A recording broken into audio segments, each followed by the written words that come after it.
Gaming industrija sredinom 2000-ih bila je opsjednuta jednom stvari, ultimativnom muškom fantazijom moći. Glavni likovi su bili dizajnirani da budu nezaustavljivi, bijesni i lišeni svake moralne dileme.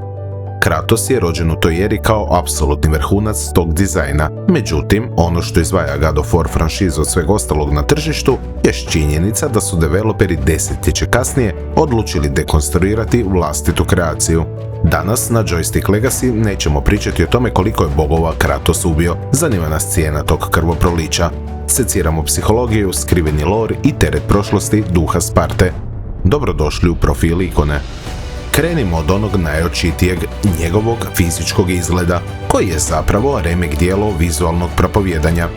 Većina igrača zna da je Kratosova koža prekrivena pepelom njegove mrtve žene i kćeri, no rijetko ko razmišlja o težini te kletve u kontekstu svakodnevnog postojanja lika. Ta blijeda koža nije tu zbog estetike, to je vječni fizički podsjetnik na njegov najgori trenutak. Kratos je doslovno hodajuća pogrebna urna. Idemo korak dalje, pogledajte njegove ožiljke. Ožiljak preko desnog oka zada mu je Ares još u djetinjstvu, dok je pokušavao braniti brata Deimosa. Zbog osjećaja krivnje što ga nije spasio, Kratos tetovira Deimosovu rođeni crveni biljeg preko cijelog svog tijela. Njegov identitet je izgrađen isključivo na tragedijama koje nije uspio spriječiti. A Blades of Chaos? To nije oružje za hack and slash mehaniku ako ste samo to mislili. Ares mu je te lance doslovno spalio u meso podlaktica. Svaki napad, svaka kombinacija udaraca koju smo mi kao igrači s guštom izvodili, za Kratosa je značilo pomicanje spaljenog mesa i podsjetnik da je on samo oruđe u tuđim rukama.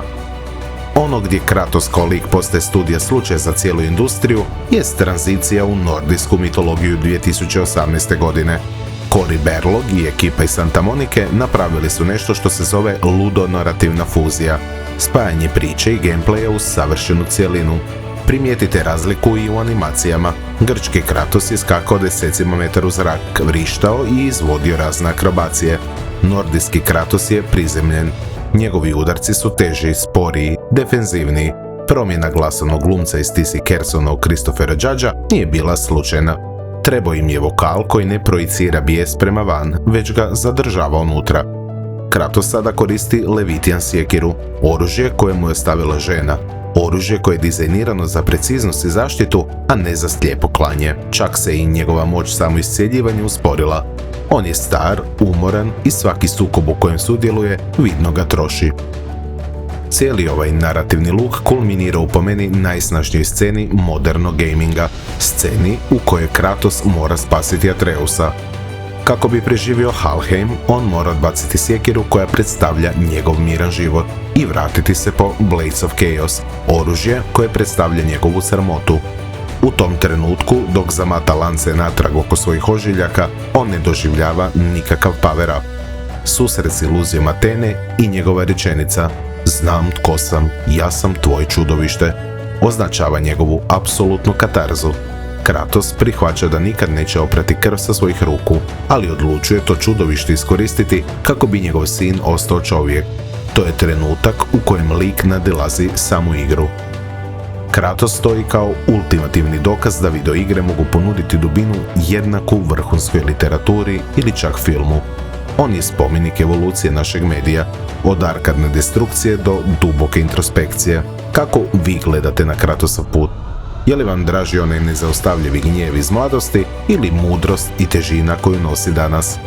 Ostavite mi svoje mišljenje svakako u komentarima, rasprava je tamo uvijek najbolja. I naravno, ovakav lik zahtijeva protivnika koji ga može psihološki slomiti.